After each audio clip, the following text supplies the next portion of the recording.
খুকন ভাই আসছে।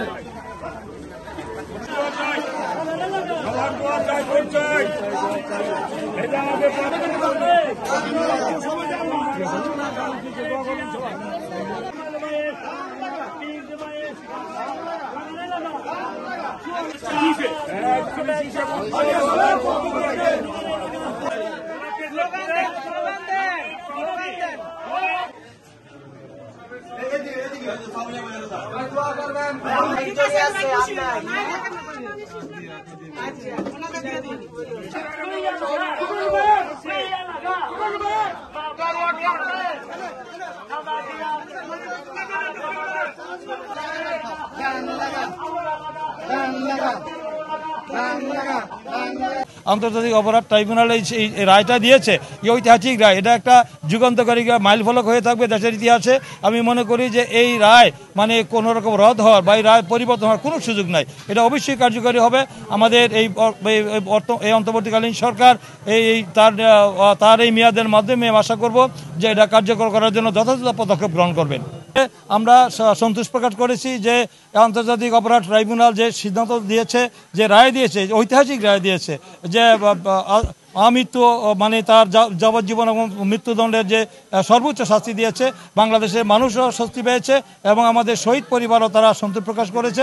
এবং বাকি যারা রয়েছে, যারা অপরাধ করেছে, যারা অপরাধের বাইরে রয়েছে এখনও, যারা প্রশাসনিকভাবে তারা এই অবৈধ অসাংবিধানিক সরকারের সরকার প্রধান খুনি শেখ হাসিনার নির্দেশে যে কর্মকাণ্ডগুলো যারা করেছে তাদেরকে আইনের আওতায় আনতে হবে। তাদেরকে আইনের আওতায় আনার জন্য আমার মনে হয় যে শুধু তার বিচার করলে হবে না, তার সাথে যারা সহযোগী ছিল তাদেরকেও আইনের আওতায় আনলে দৃষ্টান্তমূলক শাস্তি দিতে হবে, যেন বাংলাদেশে ইন ফিউচারে এই ধরনের কোনো মানবতা বিরোধী অপরাধ এবং গণহত্যা করতে কেউ না পারে। না, এই সংশয় সংকট ইতিমধ্যে কেটে গেছে, এখন আর মানুষের মধ্যে সেই সংশয় নাই। আমাদের দল ইতিপূর্বে আপনারা জানেন যে 300 আসনের মধ্যে 237টি আসনে দলীয় দানেশের প্রার্থীর নাম ঘোষণা করেছে।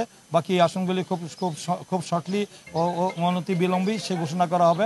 সেটাকে দেওয়ার পরে যে পরিমাণ উৎসাহদীপনা, যে পরিমাণ স্বতঃস্ফূর্ততা গণমাধ্যম থেকে শুরু করে জনগণের মধ্যে যে রেসপন্স, যে জনগণ যে গ্রহণ করে নিচ্ছে এবং যেই সব রাজনৈতিক দলগুলি তারা চেয়েছিল নির্বাচনকে প্রলম্বিত করা, দীর্ঘায়িত করা, পণ্ড করা, বা তারা যে গণভোট, পিআরটিআর বিভিন্ন ইস্যু নিয়ে তারা নন ইস্যু করে তারা গোলাপানিতে মাছ শিকার করার জন্য দেশি বিদেশে চক্রান্ত হচ্ছিল, সেই চক্রান্ত এখন আর মানুষের মধ্যে সেই সকল চক্রান্ত ষড়যন্ত্রের আর কোনো রকম করার ন্যূনতম কোনো সুযোগ আছে বলে আমি মনে করি না।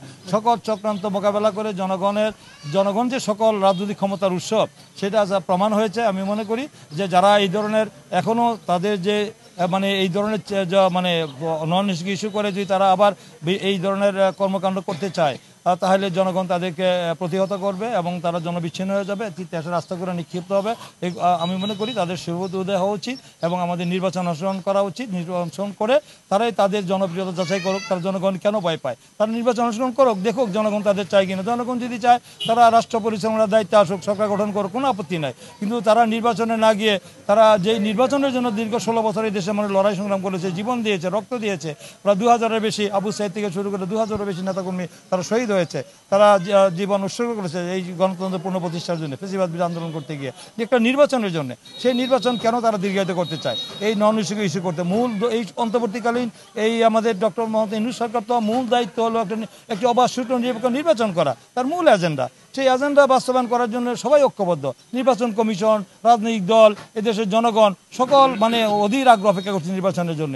তাই দুই একটি দল যদি তারা উল্টো স্রোতে মানে তারা করতে চায়, মানে তাদের তাদের এই দন্যতা, তারা আগামী তার জামানত থাকবে না, তারা তার কাঙ্ক্ষিত আসন পাবে না। এই জন্য যদি তারা বিভিন্ন ষড়যন্ত্র করে তাহলে তো তারা নিজেরাই মানে চেয়ারে আস্থা করে নিক্ষিপ্ত হবে, জনবিচ্ছিন্ন হয়ে যাবে। আমি মনে করি যে এগুলো নিয়ে আর কোনো সংশয় নাই, সংকট নাই। এই নির্বাচন যথাসময় ইনশাল্লাহ ঘোষিত সময়ের মধ্যে বাংলাদেশের নির্বাচন হবে। কোনো শক্তি, কোনো অপশক্তি এই নির্বাচন বানচাল ঠেকাতে পারবে না।